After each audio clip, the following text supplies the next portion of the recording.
What's up, Spooky Fam? Listen, before I start this video, I just wanted to wish you guys a happy and safe Thanksgiving. I hope you get to enjoy it with family, friends. I hope you get to enjoy good food, all that good stuff. I also wanted to admit that I will be having at least 3 plates that day, okay?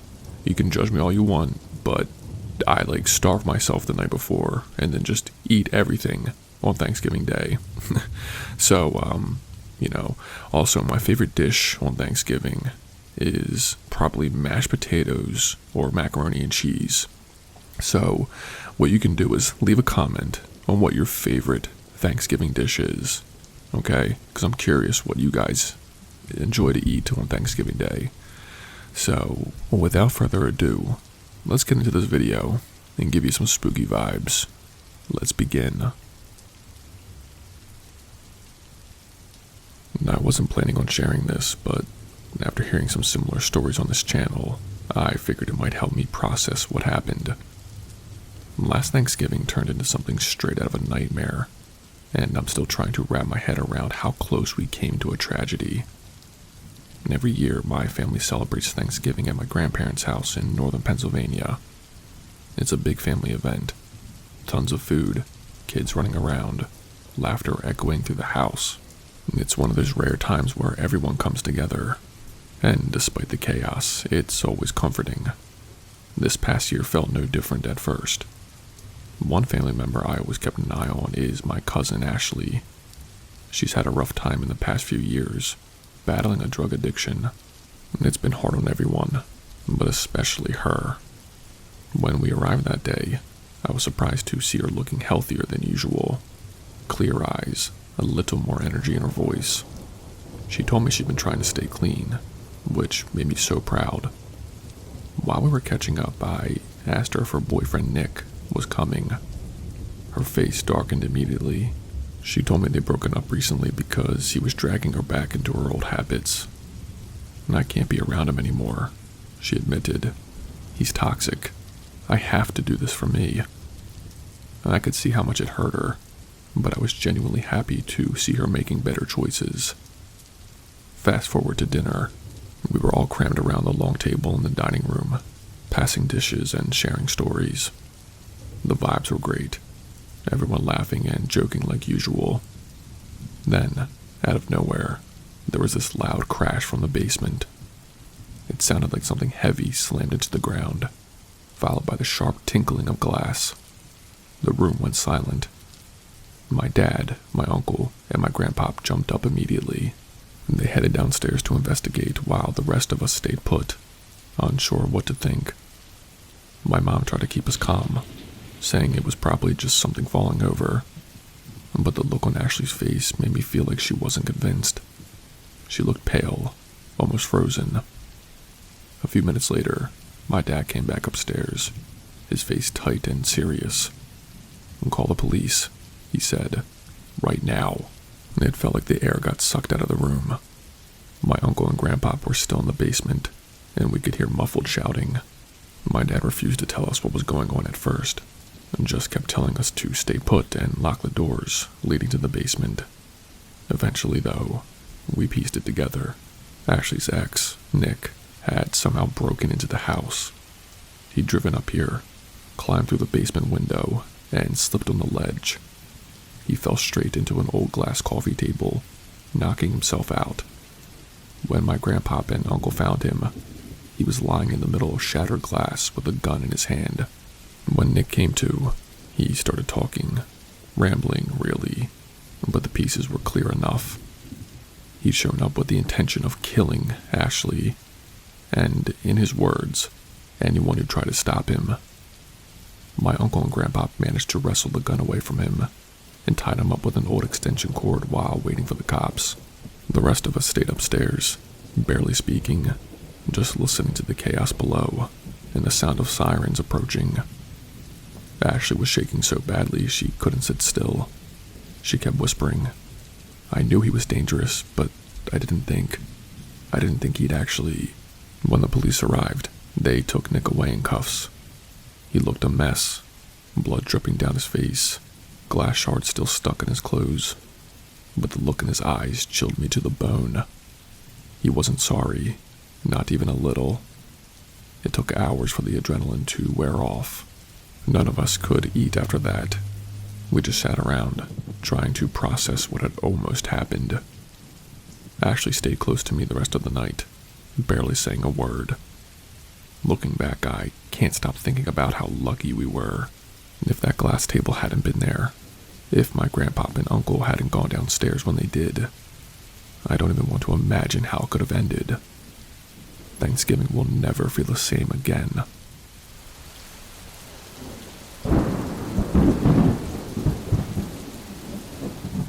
It was a few days before Thanksgiving, and my station was hosting a turkey drive at the local church.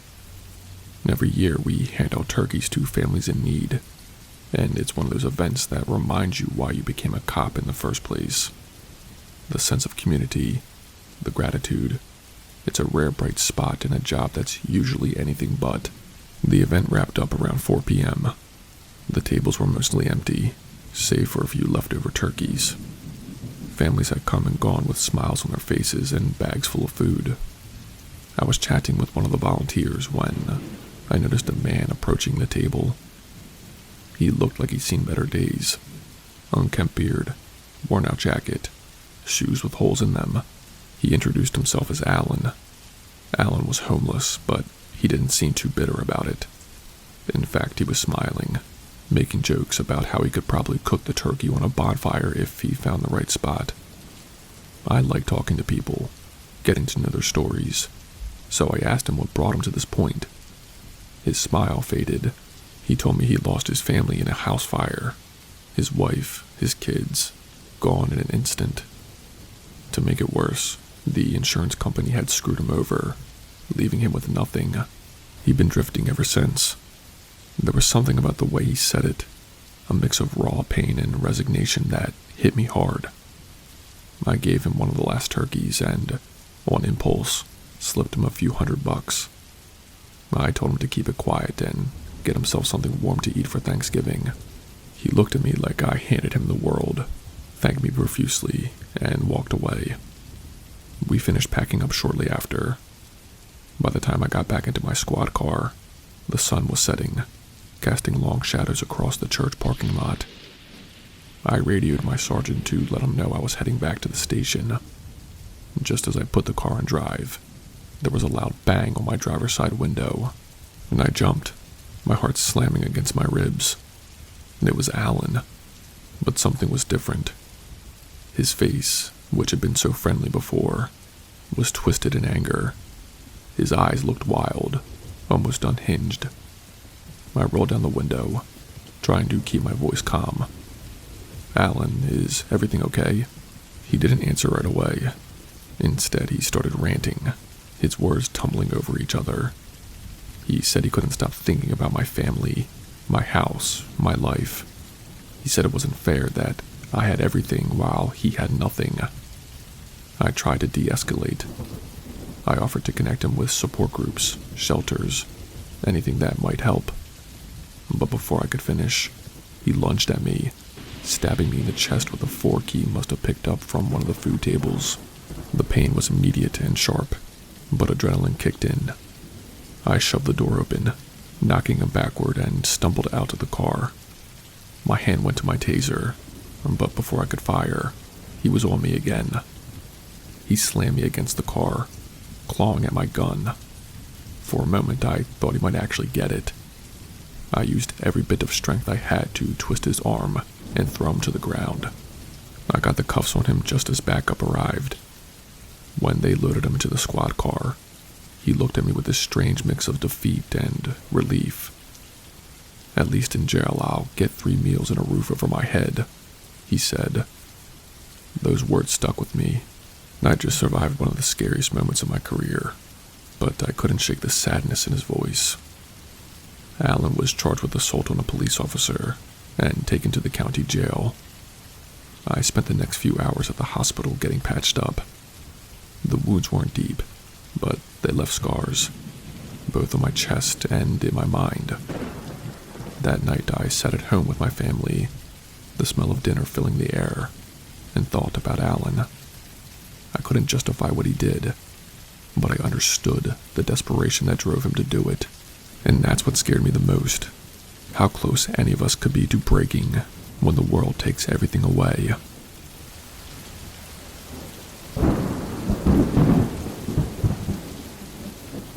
So, I'm a mom of 3 kids, 11, 14, and 19. Last Thanksgiving, I had to pick up my eldest, Emily, from college. She's a freshman and doesn't have a car on campus, so it was up to me to drive the 4 hours each way. My husband stayed home with the younger 2, getting everything ready for the holiday. The drive to her school was uneventful. Just me, the road, and my carefully curated playlists. I was mentally preparing for the chaos of hosting Thanksgiving, while also excited to see Emily after months of FaceTime calls. We'd agreed to meet outside our campus library, which sits at the center of campus. It was bustling with students heading out for the holiday. I texted Emily that I'd arrived and parked along the curb. While waiting for a response, I noticed someone approaching my car. It was a campus police officer. He tapped on my window, and I rolled it down halfway, assuming he was going to tell me to move. "Hey there, you need any help?" he asked, leaning slightly toward the car. I explained I was just picking up my daughter. He smiled and nodded, but then his expression shifted. "Big plans for Thanksgiving?" he asked casually, but his tone felt off. I nodded and muttered something about cooking for the family. Then I saw him glance at my left hand where my wedding ring was. "You know, turkey isn't the only thing that can get stuffed," he said, his voice low but unmistakable. I froze. Did I hear that right? My brain scrambled for a response, but I was too shocked. He shifted his stance, angling his body so I could clearly see his gun. It didn't feel accidental. My heart raced as I tried to force a nervous laugh. Yeah, I should probably text my daughter again," I said, gripping my phone tighter. He ignored that and leaned in closer.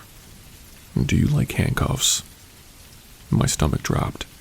I couldn't even look him in the eye. I've dealt with trauma from my childhood, and this interaction was triggering every alarm in my body. I was on the verge of tears, frantically hoping Emily would show up. And then, as if she sensed something was wrong, Emily opened the passenger door and slid into her seat. "Hey, Mom," she said, cheerful but quickly picking up on the tension. The officer straightened up immediately. His whole demeanor flipped like a switch. "You ladies have a great Thanksgiving," he said, now in a perfectly professional tone. He gave Emily a curt nod and walked away like nothing had happened. And as soon as we pulled out, Emily asked, "Mom, are you okay? What was that about?" I could not hold it in anymore.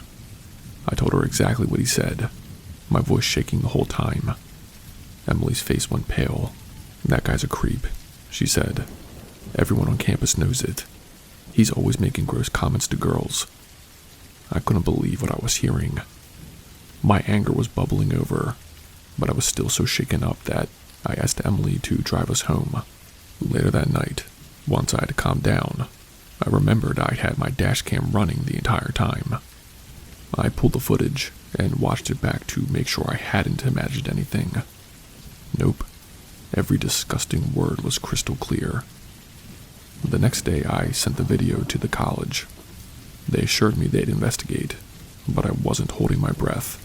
Sure enough, Emily told me when she got back to campus that the officer had been reprimanded, but kept his job. I was furious. I bought Emily a can of pepper spray and told her under no circumstances was she to listen to anything that man ever said again. The fact that he's still allowed to work there makes my skin crawl. It's been a year, but I still think about it every time Emily mentions campus safety. I'm grateful I had that dash cam, but it shouldn't have taken video evidence to get anyone to take this seriously. Stay safe out there, everyone. You never know who's lurking behind a badge.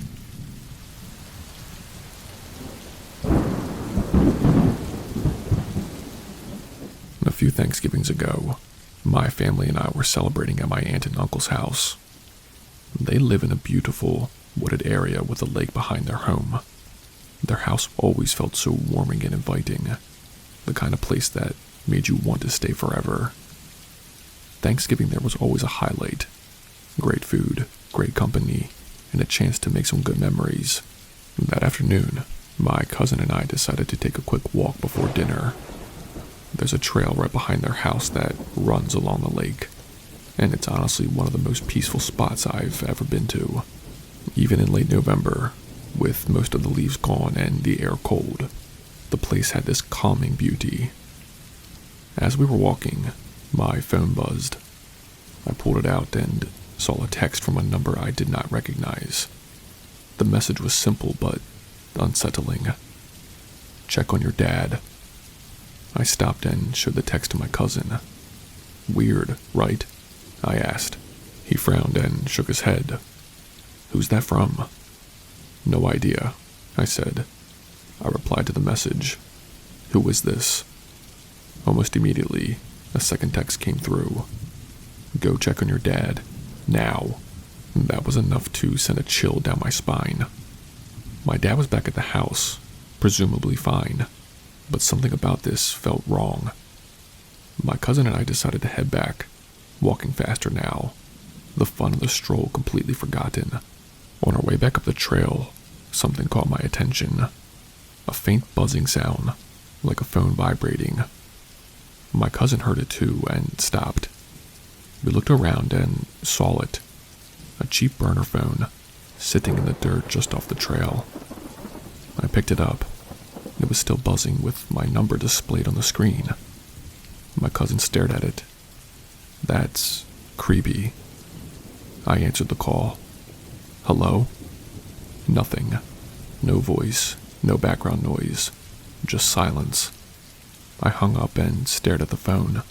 There were no other texts or calls in its history.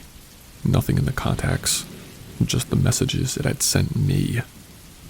We looked around, half expecting someone to come out of the woods, but there was no one. Just the stillness of the trees and the faint rustle of leaves in the wind.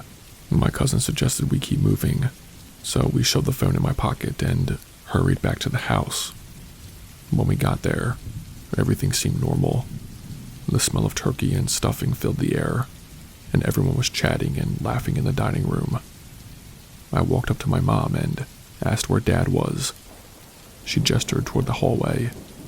"He went to the bathroom a little while ago," she said. I walked to the bathroom door and knocked. "Dad, you okay in there?" No response. I knocked again, harder this time. Still nothing. Panic started bubbling up. I tried the doorknob. It wasn't locked, so I pushed it open. My dad was lying face down on the floor. I screamed, and within seconds, my family came rushing. My uncle helped roll him onto his back, and my cousin called 911.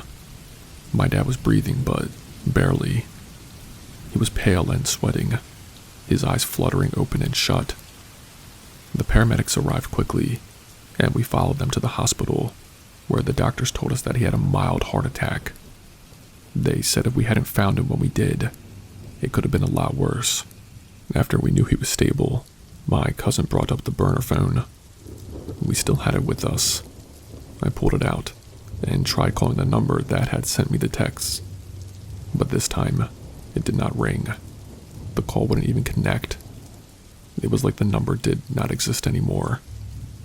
And to this day, I have no idea who sent those messages, or how they knew my dad needed help.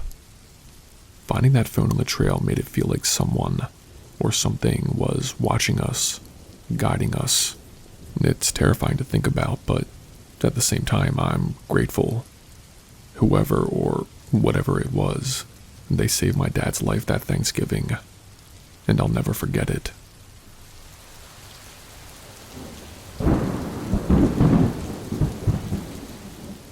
So, this happened a few years ago during Thanksgiving break when I was 18. My mom sent me out to pick up some last-minute ingredients for Thanksgiving dinner, and my best friend, Emma, decided to tag along. It was just a quick trip to the store, nothing unusual, until it turned into the scariest night of my life. We got to the store and everything was normal. We grabbed the stuff on my mom's list, checked out, and headed back to the car. As we were getting in, Emma suddenly asked, "Did you notice that creepy guy staring at us in the store?" I hadn't noticed anyone. I asked her what she meant, and she told me she'd seen a man following us throughout the aisles. He was in his mid-40s, scruffy, wearing a faded black hoodie and jeans. She said she didn't want to say anything at the time because she did not want to make it obvious that we'd noticed him. I brushed it off, figuring maybe he was just a random guy. But then Emma froze. "That's him," she said. She nodded toward the entrance of the store. Sure enough, there he was, walking out with a grocery bag. As he stepped into the parking lot, he turned his head sharply and locked eyes with us. The eye contact was intense and way too long to be casual. "Weird," I muttered, trying to play it cool, but my hands were already gripping the steering wheel tighter than usual. I started the car and pulled out to the parking lot. On the way home, I needed to stop for gas. The station was mostly empty, and the whole time I was pumping my gas, I kept glancing over my shoulder. I did not see anything out of the ordinary, but Emma and I both felt a little on edge. Once we hit the road again, I figured we were in the clear. The way back to my house is through a series of back roads, windy, dark, and lined with trees on either side. It's the kind of route where you don't see another car for miles. I was halfway through one of the bends when I slammed onto the brakes. There was a car parked across the road, perpendicular to traffic. It wasn't pulled off to the side or anything. It was completely blocking the road. My first thought was that someone might have had an accident, so I started to reach for my door handle to check it out. That's when Emma grabbed my arm. "Don't," she said. "Look." From behind the car, the same man from the store stepped out. He was holding something in his hand. I couldn't tell what it was, but the way he moved towards us made my stomach drop. He wasn't walking. He was sprinting. I've never been so scared in my life. In that moment, it felt like everything slowed down, and I had two choices: freeze or move. I threw the car into reverse and slammed on the gas. The tires screeched as we backed away. Emma was screaming for me to go faster, and I could see the guy running after us in my rearview mirror. As I swung the car into a U-turn, he managed to get close enough to slap the back of my trunk. The sound was deafening, and I could hear him shouting something, but I did not stop to figure out what he was saying. My heart was pounding as I floored it back towards the main road. We did not stop driving until we were safely in my driveway. I did not even want to get out of the car until I was sure we weren't followed. When we finally got inside, we locked every door and window. My mom asked what was wrong, but I couldn't even explain it. I was too shaken up. The next day, I checked the back of my car and saw a handprint smudge in the dirt on the trunk. I never told my mom or anyone else about it except Emma. To this day, I don't know what that guy wanted, or what would have happened if we'd gotten out of the car. I've driven those roads 100 times since then, but I always get a chill thinking about that night. Hey, what's up guys? It's Spooky. If you've made it this far, congratulations, you survived. If you did not know, I have an Instagram. Follow me on there so we can connect. I also have a Patreon. On there, you'll have direct access to me and can see the upcoming videos, polls, and soon-to-be exclusive stories only shared on there. If that's something that interests you, please consider joining. That's all I have for you guys tonight. Stay spooky, and I'll see you in the next video.